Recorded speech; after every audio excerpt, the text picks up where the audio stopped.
Eu quero cumprimentar os irmãos com a paz do Senhor, todos aqueles que estão nos assistindo por todas as plataformas, né, seja pela TV, pelo YouTube. Dizer que nós estamos iniciando aqui o programa Ciência e Fé, esse programa que tem trazido algum conteúdo para os irmãos no que diz respeito à ciência. É bom lembrar nessa hora que a ciência faz parte dessa vida e ela é importante para nós. Nós temos muitas coisas que estamos usando por conta da ciência. Nós aprendemos a usar a ciência na medicina, aprendemos a usar a ciência nas telecomunicações, na locomoção. Então a ciência é importante para nós. Mas a ciência ela está presa dentro desse universo criado, que é um universo onde tudo tem um fim. Mas a fé não. A fé ela vem da eternidade. Ela passa pelo tempo do homem e leva o homem para a eternidade novamente. Então, ciência e fé, eles não se contrapõem, muito pelo contrário, eles tratam de coisas diferentes, de universos distintos. E é importante nós entendermos que a ciência é para essa vida, mas a fé nos transporta para a vida eterna. E hoje nós estamos continuando um assunto que é muito importante para nós. É um assunto sobre o relativismo acadêmico e também como a palavra de Deus é infalível, como ela é inerrante, como ela sempre esteve certa. E ela é a mesma ontem, hoje e será para sempre. E dando continuidade a esse assunto, nós estamos aqui com dois convidados, dois membros do grupo de Ciência e Fé. Eu vou apresentar para os irmãos aqui um convidado já conhecido nosso, Alexandre Paulino, pastor, né? Tudo bem, pastor? Tudo bem, graças a Deus, a paz do Senhor Tiago, a todos os que estão nos acompanhando. O pastor Alexandre, os irmãos já sabem, né? Mas é importante relembrar, ele é professor na área de Química na Faculdade de Santa Catarina e vai estar aqui contribuindo conosco aqui hoje novamente, né, pastor? Amém. E trouxe uma convidada ilustre, porque a sobrinha dele, Vitória Paulino, tudo bem? Tudo bem, Pai Senhor, Tiago, Senhor. Pai Senhor, irmãos. Vitória, ela é jovem, mas ela já é formada em letras em inglês, né, com também tradução. Ela formou recentemente, então ela vai trazer uma experiência dessa área acadêmica para nós entendermos também como é esse momento. Até porque, né, Paulo, nós já formamos há algum tempo. Então o nosso ambiente acadêmico foi diferente daquilo que os jovens estão enfrentando hoje nas academias. É claro que lá atrás nós já tínhamos alguma coisa, né, principalmente sobre o relativismo acadêmico, sobre esse questionamento da palavra, o questionamento da vida espiritual, mas hoje me parece que é algo muito mais, muito maior para a vida do jovem e muito mais intenso, né? Isso é próprio da palavra também, que nos últimos dias essas coisas aconteceriam, né, pastor? A gente está vivendo um momento, eu ainda continuo dentro da academia por estar lecionando, né, no nível superior, mas a gente tem visto realmente como o relativismo bíblico tem impactado muitas pessoas. As questões de que as pessoas descreem na palavra, né, descreem na veracidade da palavra de Deus, na Bíblia. Então, os jovens, os nossos jovens, né, de uma forma especial, eles passam por muitos questionamentos dentro do meio acadêmico. Então, esse tema é justamente para a gente abordar, né, o relativismo acadêmico, para a gente abordar alguns assuntos que são importantes para eles, para que eles também estejam preparados com relação àquilo que é a palavra de Deus, para fazer os seus contrapontos dentro daquilo que é a palavra de Deus e poder viver uma experiência com o Senhor, né, mesmo no meio acadêmico. É muito importante o nosso jovem estar na universidade, estar adquirindo uma formação acadêmica, e é importante eles saberem que eles vão conviver com algumas situações, como a Vitória vai, inclusive, nos trazer experiências recentes, né, do meio acadêmico, para que o Senhor continue abençoando as suas vidas, né, pastor Thiago? E você vai ver que nós vamos apresentar aqui para os irmãos, para quem está nos assistindo, aspectos históricos da palavra, aspectos arqueológicos, de confirmação de como a palavra ela tem a sua veracidade, ela é a palavra de Deus, como que ela está estabelecida, como ela pode ser considerada como um texto histórico, mas principalmente ela é a palavra de Deus. Mas esses aspectos não retiram de nós a experiência com um Deus maravilhoso, um Deus soberano, um Deus que se revela através da sua palavra, mas que também nos liberta através da sua palavra. E aí, para dar início aqui à nossa conversa, eu queria ler um texto da palavra do Senhor que fica em João, capítulo 17, verso também 17, que é Jesus falando aos discípulos, né? Ele vai falar assim, olha, santifica-os na verdade, a tua palavra é a verdade. Que na verdade é a oração de Jesus a oração sacerdotal de Jesus, né? Quando ele ora por todos, ele fala assim: santifica-os na verdade, a tua palavra é a verdade. E aí, pastor, eu queria passar para você agora para você falar sobre esse relativismo acadêmico. Nós já falamos um pouco no episódio passado, mas o quanto é importante o relativismo acadêmico para a ciência. Isso é importante nós informarmos os nossos irmãos. Nós não estamos questionando que a ciência precisa ser questionadora naquilo que são os pontos de vista científicos, porque até por isso a ciência vai evoluindo através dos questionamentos, né? Mas o quanto isso é importante para a ciência e como isso não pode ser aplicado na questão que é a palavra de Deus e a nossa vida espiritual. Isso é importante a gente, inclusive, abordar, reforçando o que você falou, a questão da ciência e da importância que tem a ciência para nós hoje, né? Muitas coisas que nós vivemos, participamos, temos, é resultado da ciência. E o próprio resultado do avanço da ciência é bíblico. O Senhor fala para Daniel, né? O Senhor fala que nos últimos dias a ciência se multiplicaria. Então a ciência ela realmente se multiplicou. Nós estamos vivendo esses últimos dias que Daniel fala sobre eles. Então a ciência ela é importante. E quando a gente fala, depois a gente vai falar do relativismo bíblico, mas o relativismo científico é importante porque dentro da ciência a gente trabalha com teorias, com hipóteses que elas são confirmadas por metodologias científicas. A gente usa dentro da ciência muitas metodologias científicas. Então a gente vê, por exemplo, nesse quadro aqui, que o relativismo científico e o relativismo saudável ele é o motor da ciência.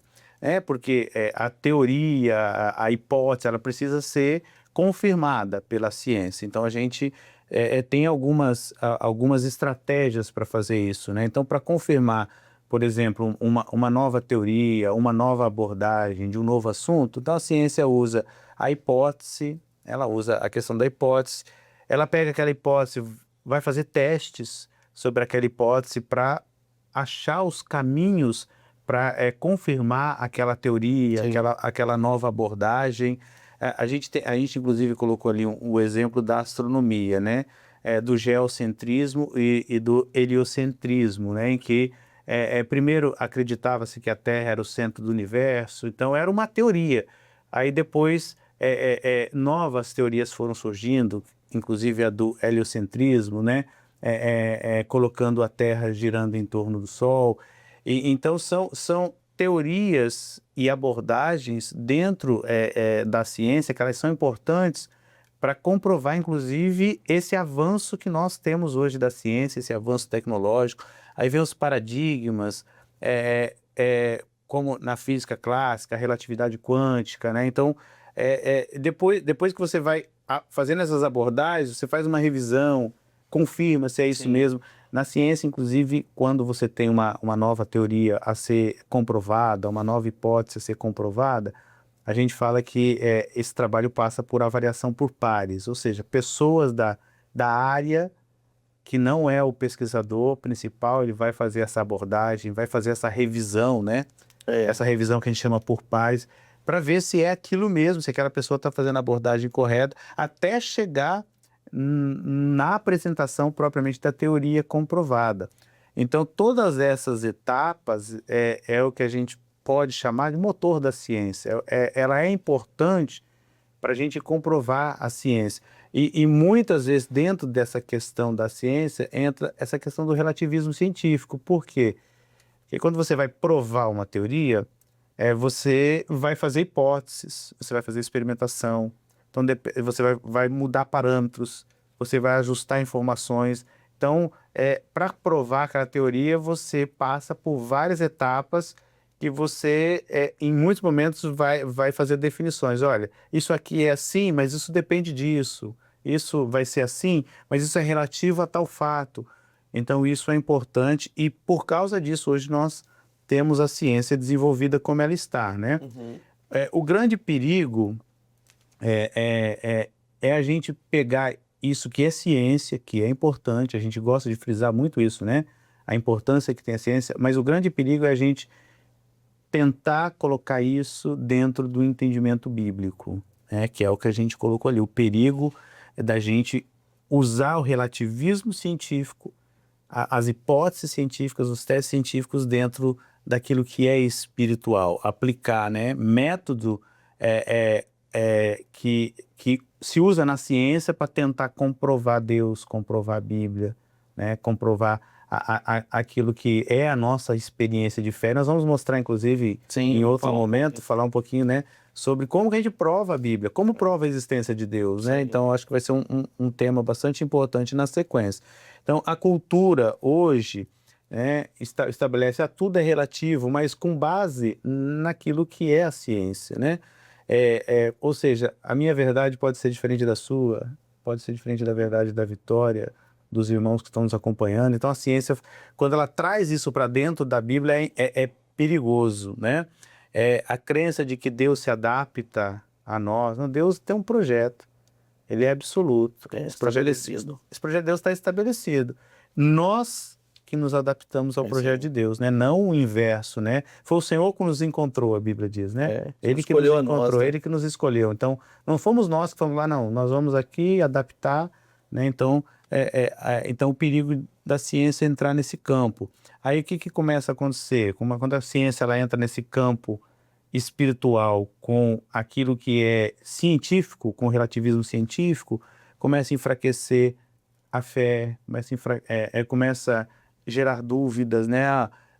Anular o pecado. A Bíblia diz que todos pecamos, então começa a anular o pecado. O livro de Atos, no capítulo 2, 38, inclusive, diz assim, ó, e disse-lhe Pedro, arrependei-vos e cada um de vós seja batizado em nome de Jesus Cristo para perdão dos pecados e recebereis o dom do Espírito Santo. Então, não está condicionado a nada, tem que ter o arrependimento. Né? Tem que ter o arrependimento. E a gente vai ver muito isso, principalmente no meio social, e aí principalmente ainda mais evidente no meio artístico, quando você pega uma pessoa que se converte, né?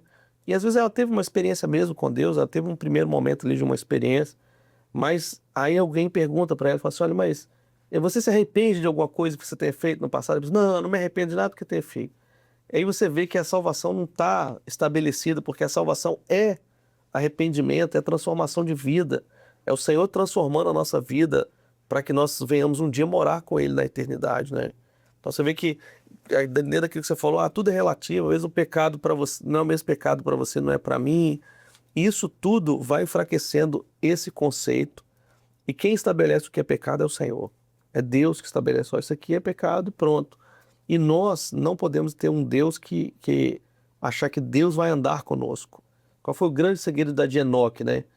Enoque foi arrebatado e andou Enoque com Deus. Então, Enoque andou com Deus, não foi Deus que andou com Enoque, Enoque andou com Deus. Então, e andou Enoque com Deus, porquanto Deus o tomou para si. Então, quando a gente anda com o Senhor, a gente estabelece limites e parâmetros eternos que nos levam para a eternidade, né? Nos levam para esse momento glorioso que é encontrar com o Senhor. A questão do pecado, muitas vezes as pessoas têm dúvida. Mas o que é pecar? O que é pecado? Você fez essa abordagem. A Bíblia diz assim que o pecado fez separação do homem com Deus. Aí, uma vez eu até disse na igreja, irmãos, é fácil. Tudo aquilo que te separa de Deus. E o que te separa de Deus? Aquilo que vai contra o projeto, aquilo que vai contra a palavra, né? Aquilo que se opõe à palavra. Então, e é isso muitas vezes que a gente não pode relativizar, né? O pecado é aquilo que te afasta da comunhão com Deus, né? E tem alguns textos que a gente até usa ali, né? Ai dos que mal chamam bem e ao bem chamam mal. É a relativização. O senhor está falando, inversão de valores, né? Inversão de valores. Com relativização. Não, isso aqui pode ser ruim para você, mas pode não ser para mim. Você comentou, né? Isso aqui é mal para você, mas para mim é bom. Não, o Senhor disse, né? Ai daqueles, né? É um juízo, né? Assim, vai haver uma dificuldade, né? Sim. A Bíblia diz ali em Hebreus 3:8, Jesus Cristo é o mesmo ontem, hoje e eternamente. Então, Jesus ele não muda, ele é absoluto, né? Ele é o Salvador, ele é imutável, ele é o Salvador. Ele veio como Salvador, ele morreu para nos salvar dos pecados, a palavra de Deus diz, né? Ele ressuscitou para nos dar vida eterna, Então, assim, esse é o projeto do Senhor, não muda, não tem condicional. Sim. E é assim, tem que ser a nossa experiência com o Senhor, né? Mas aí, eu queria trazer Vitória agora para a conversa. Tá sendo que só vai assistir. Não.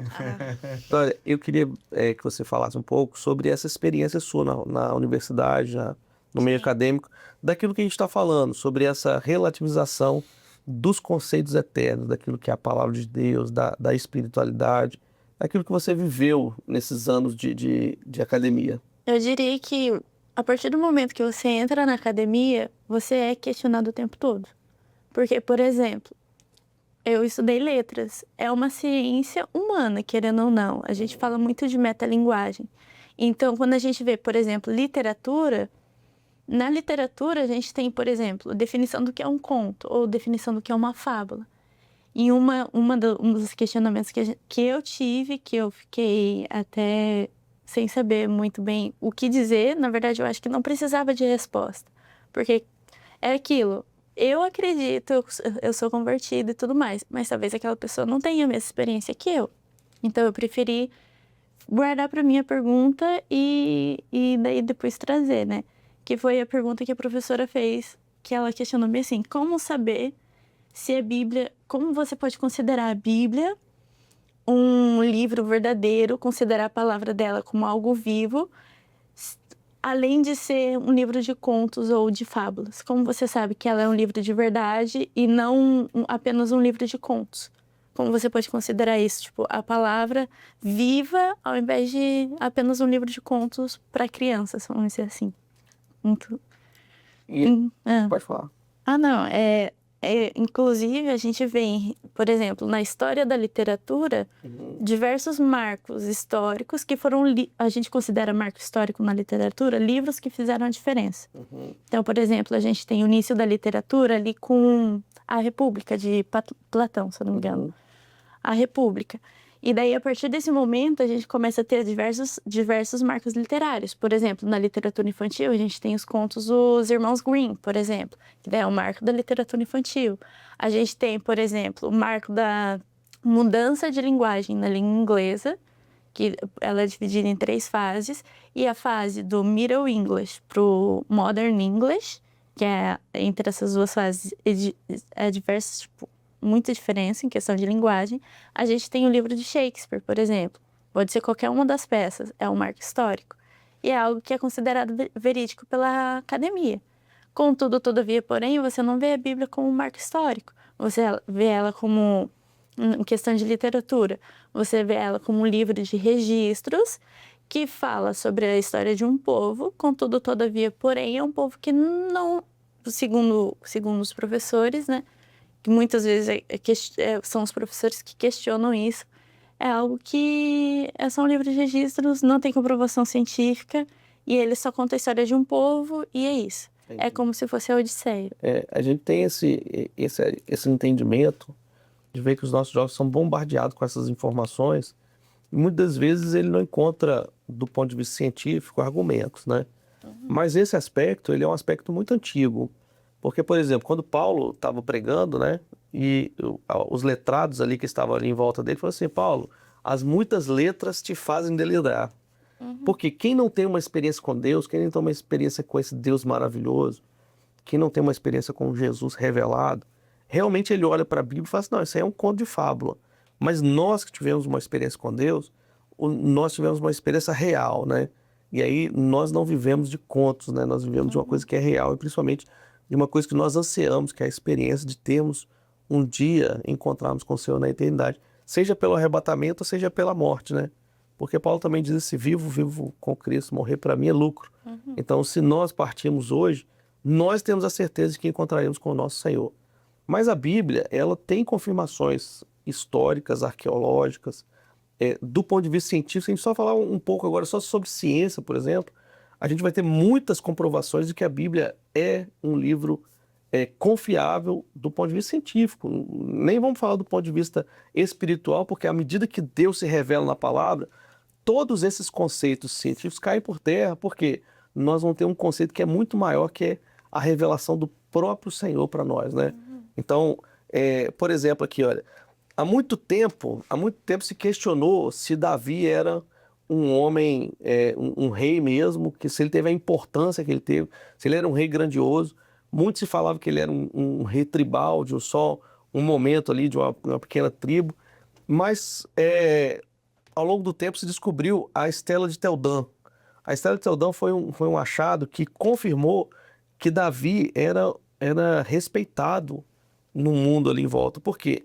Essas estelas eram pedras que eram cravadas, né, que eram digitadas nela, escritas nela.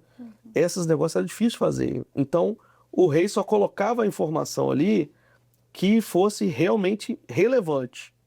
E aí na Estela de Teldã ele coloca lá assim: eu derrotei Israel, a casa de Davi. Ele faz questão de colocar assim, que como se fosse a casa de Davi. Davi já tinha morrido, já tinha passado algumas gerações, mas ele coloca ali como se ele tivesse derrotado a casa de Davi mesmo.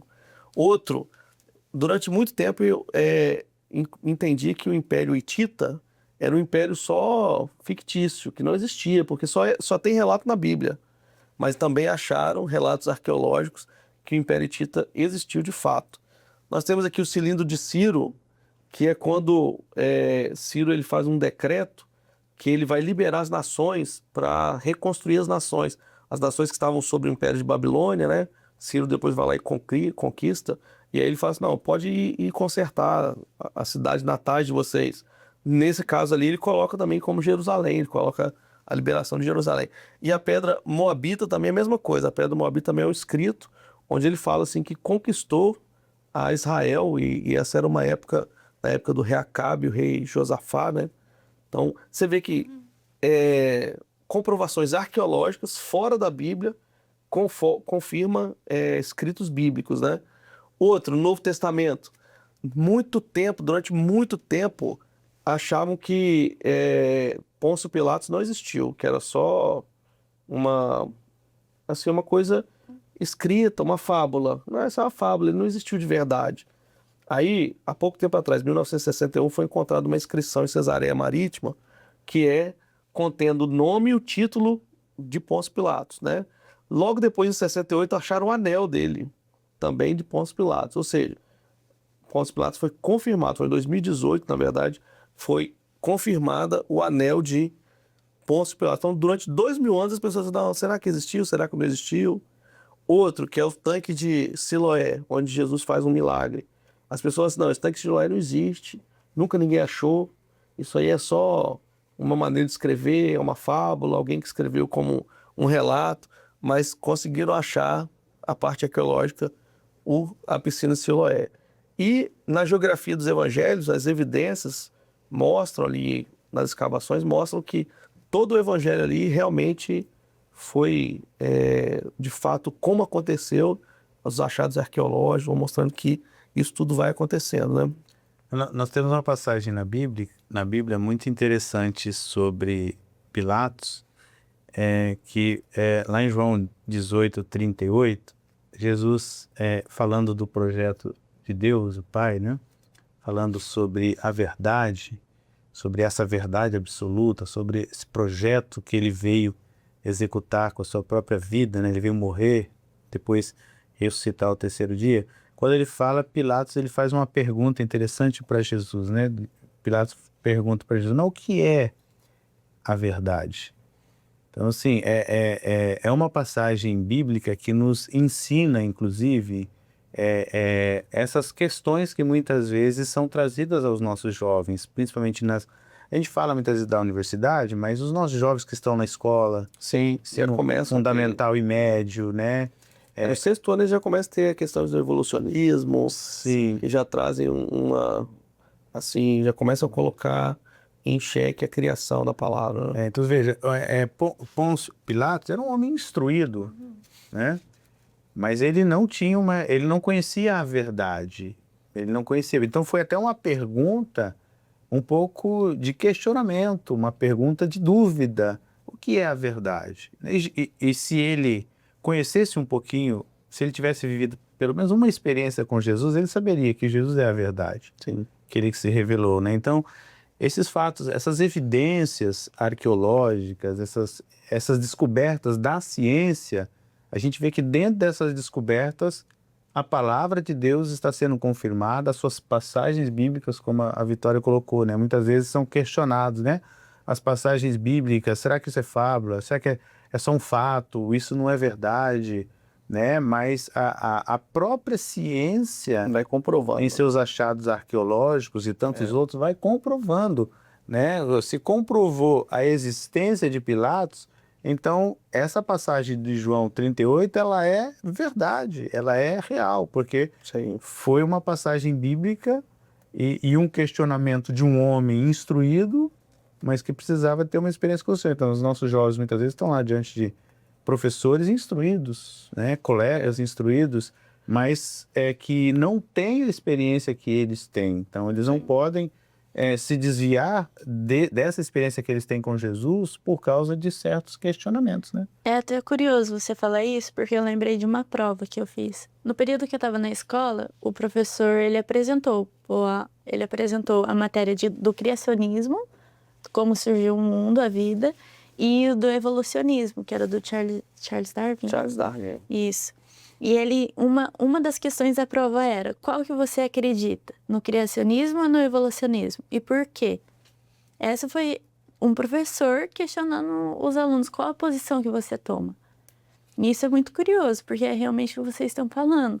Em outro momento, por exemplo, um professor questionou, isso na faculdade já, questionou quem que acreditava em Deus. E o motivo. Porque para ele Deus não existia. Não fazia sentido a pessoa ir para uma faculdade crendo em algo que não existia. Quando a gente pega exatamente isso também, sobre a existência ou não, houve durante muito tempo também um questionamento se Jesus existiu, qual o papel dele, se ele foi só um revolucionário, né? Mas principalmente a existência. Tem gente que acredita que Jesus não existiu e isso tudo é um relato. Mas eu separei para os irmãos também, para esse questionamento, e nós estamos falando só de ciência. Depois vamos falar de fé, porque quando a fé entra, não existe mais questionamento. Quando você tem uma experiência com Jesus ressurreto, todos os questionamentos caem por terra, porque Jesus falou com a gente. Então, se Jesus falou conosco, acabam-se todos esses questionamentos. Mas só do ponto de vista científico, só para os irmãos entenderem. Olha só, Jesus histórico, eu fiz questão de colocar ali Jesus histórico, porque nós falamos de um Jesus revelado, mas Jesus histórico ele foi comprovado por historiadores que não são cristãos, né? Que não são cristãos e que confirmaram isso. Por exemplo, Flávio José é um historiador judaico, né? Ele falou sobre Jesus, ele fala sobre Jesus que havia naquele tempo Jesus um sábio homem e Pilatos o conduziu à cruz. Ele falou isso. Tácito, que já é um historiador romano, ele fala assim: Cristo, de quem o nome teve origem, sofreu a pena extrema durante o reinado de Tibério às mãos de Pôncio Pilatos, ou seja, um historiador. Ele viveu em 56, 120 depois de Cristo. Tem também Plínio Jovem, que era governador romano, né? Ele fala assim, ó, havia um povo que cantavam hinos a Cristo como se fosse um Deus. Então, também mencionando aí Jesus, né? Seutônio também, ele fala que os judeus, instigados por Cristo, causaram muitos tumultos, né? E o Talmud judaico e o Marabá Serapião também vai trazer isso. Quem fala assim, olha, que vantagem temos os judeus em executar um rei sábio como Jesus, né? Então, eles vão trazer esses aspectos. No Talmud de Sião vai falar de Jesus na Páscoa, então, que Jesus foi enforcado, foi crucificado às vésperas da Páscoa. Então, nós temos vários relatos fora Bíblia da existência de Jesus. Então não tem como falar que Jesus não existiu. Mas aí tem uma experiência com Jesus ressurreto, aí é só aquela experiência que marca a nossa salvação, né? Porque isso tudo fala pra gente o seguinte, que fisicamente, humanamente, a Bíblia existiu, tá aqui, tá tudo certo, a Bíblia é a palavra de Deus. Humanamente fala da palavra da vida, né? Mas a palavra viva, a gente só tem acesso a ela pela revelação do Espírito. Aí na revelação do Espírito a gente encontra muitos aspectos e encontra situações que podem nos comprovar cada vez mais que esse Deus é Deus maravilhoso, né?